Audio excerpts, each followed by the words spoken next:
So ayan guys, ito yung uh, pita, fried pita na pagtripan kong umorder ng Mediterranean foods. So never tried it. So nag-crave ako ngayon. So kaya ito, may tatlong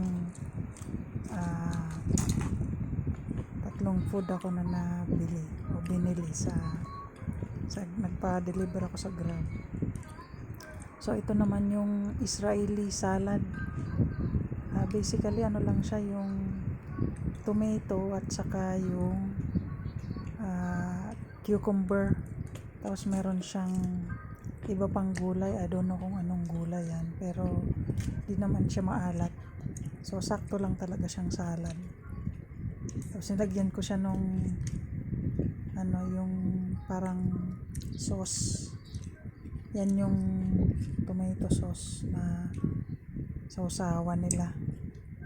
Masarap naman, although hindi siya ganun ka flavorful, but it's good. It's quite good. Tapos yung feta kasi may sausawan din naman siya. Ako nag-try lang ako na nalagyan ko ng tomato sauce. So ito naman yung falafel na pagkain.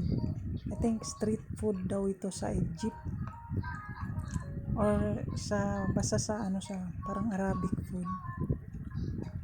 Yan, yung mga nandyan sa Middle East, nakaka-relate sila kung ano to, alam nila to. So ayan, parang meron siyang potato na parang niya. Yan yung falafel. Naman siya, gulay naman siya na fried. Ayan yung sauce niya.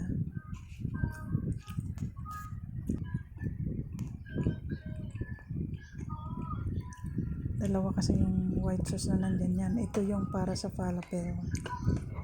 Hindi ko alam paano i-pronounce yun. So masarap naman siya sa aking panlasa, na gustuhan ko naman. So ayan, i-dip natin dun sa white sauce na meron. Garlic sauce nga pala yan.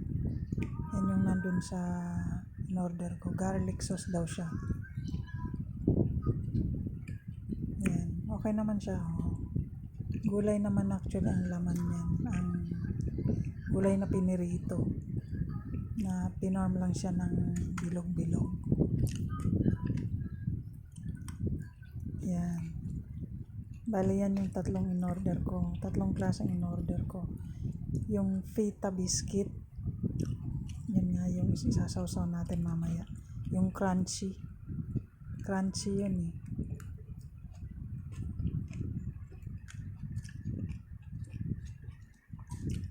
Yan, tinry ko siya dun sa tomato sauce na meron. Tinry ko yung falafel. Alam mo paano yun, basta ganun. Falafel. So ayan yung feta biscuit. May sarili sila mamayang sausawan. Ito, parang siya, mashed potato.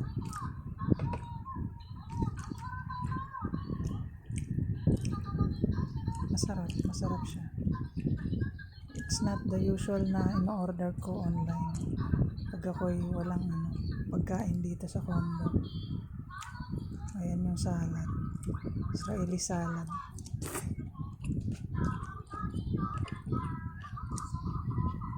Mostly kasi herbs, diba, yung mga Arabic food. So ayan na yung feta biscuit. Ayan yung sausawan naman niya, yung sauce. May sarili isang sausawan.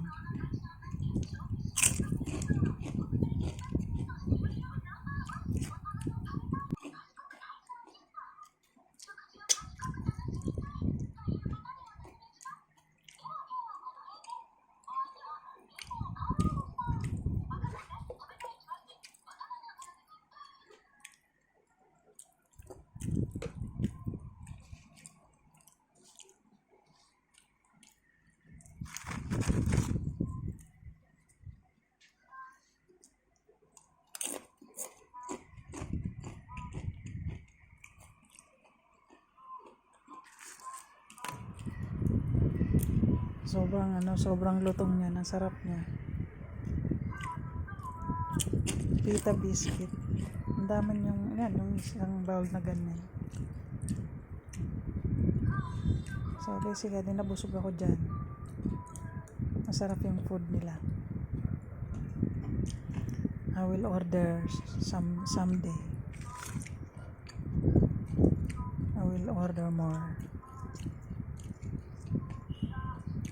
So, thank you so much guys sa pagsama nyo sa akin sa pagtatry ko ng food ng Mediterranean food. So, naalala ko yung tita ko dati, yung nasa New Zealand. She specializes on Mediterranean food. She cooks